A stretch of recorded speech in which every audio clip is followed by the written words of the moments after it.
نبی السلام نے ارشاد فرمایا کہ اللہ رب العزت نے ہر نبی علیہ السلام کو ایک ایسی دعا مانگنے کا اختیار دیا کہ جیسی دعا مانگی جائے گی منوان قبول ہو جائے گی. تو انبیاء نے دعائیں مانگی. تو صحابی نے پوچھا اے اللہ کے حبیب صلی اللہ علیہ وسلم آپ کو بھی اختیار دیا گیا؟ فرمایا مجھے بھی اختیار دیا گیا. اے اللہ کے حبیب صلی اللہ علیہ وسلم آپ نے کیا دعا مانگی؟ فرمایا میں نے کوئی دعا نہیں مانگی، میں نے اس کو ذخیرہ رکھ لیا، قیامت کے دن جب میری گنہگار امت کا حساب ہوگا اس وقت میں وہ دعا مانگوں گا، امت کو لے کے جنت میں جاؤں گا. اللہ کے محبوب صلی اللہ علیہ وسلم کو امت سے کتنا پیار تھا. کوئی ماں اولاد کے لیے 23 سال نہیں روتی.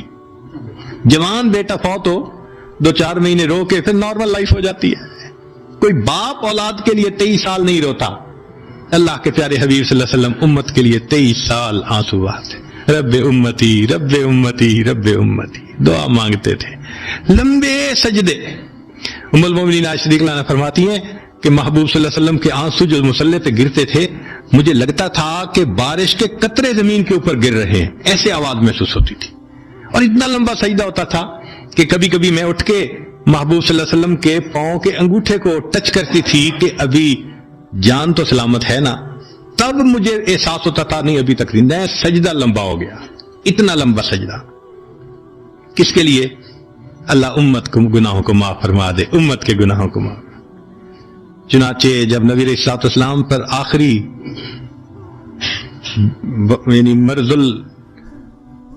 مرض آئی، بیماری کی کیفیت آئی، تو اللہ کے حبیب صلی اللہ علیہ وسلم کو بخار بہت تیز ہو گیا تھا. اور جو مسجد میں آخری مرتبہ لائے تھے تو 2 آدمی تھے، ایک ادھر تھا ایک ادھر تھا، اور اللہ کے حبیب صلی اللہ علیہ وسلم نے ان کا سہارا لیا تھا اور بہت مشکل سے چل کے تشریف لائے تھے. یہ آخری نماز تھی. پھر واپس تشریف لے گئے، بخار اور تیز ہو گیا.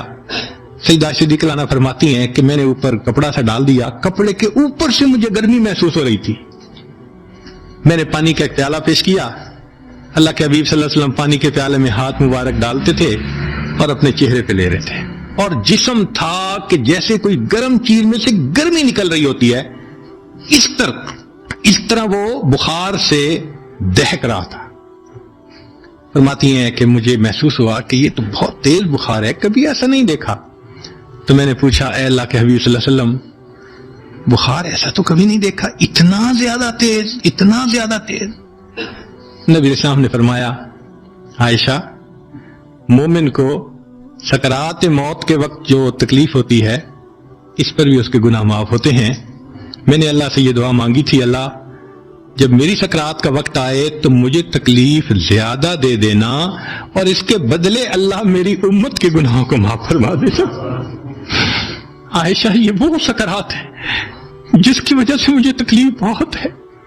اللہ کے محبوب صلی اللہ علیہ وسلم کو اتنی تکلیف ہو رہی تھی. اتنے میں اطلاع ملی، دروازہ کھٹکھٹایا گیا. پوچھا کون؟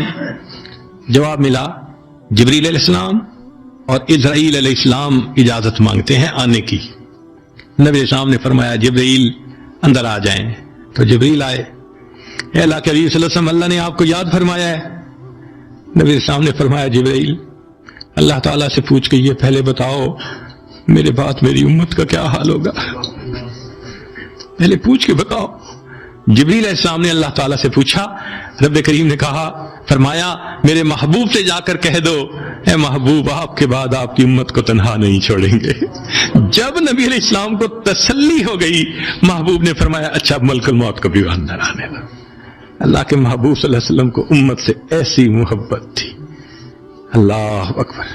چنانچہ حدیث پاک میں ہے کہ نبی علیہ الصلوۃ والسلام نے فرمایا خیرت بین ان یدخل نصف امتی الجنہ و بین شفاعہ.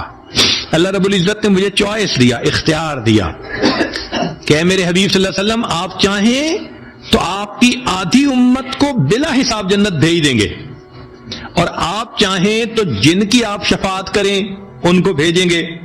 نبی علیہ السلام فرماتے ہیں فاخترت الشفاعہ، میں نے شفاعت کو چن لیا، لأنها اعم و اکثر، اس لیے کہ میری شفاعت پر آدھی سے زیادہ امت کے لوگ جنت میں چلے جائیں گے. اللہ اکبر. پوچھنے والے نے پوچھا اے اللہ کے حبیب صلی اللہ علیہ وسلم اترونها للمتقین، کیا آپ کی شفاعت نیکوں کے لیے ہوگی؟